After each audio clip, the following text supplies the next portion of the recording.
Oh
Delhi से उन्होंने ये संदेश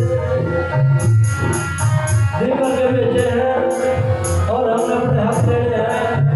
हकों के लिए आपने जय गुरु नारायण मिशन का बड़ी विषय आपके बीच में बैठे साथ लेना है और आपके हक जल्दी ही देने की जानी है। आपने टिकट चुनी हुई है, दोबारा बता रहे हैं कि सरप्लस कस्टोडियन हो गए हरियाणा के हरियाणा की टिकट मिलेगी। योगी उत्तराखंड हिमाचल दिल्ली और पंजाब के काम आने वाले हैं। योगी सरकार के साथ बोलो बोला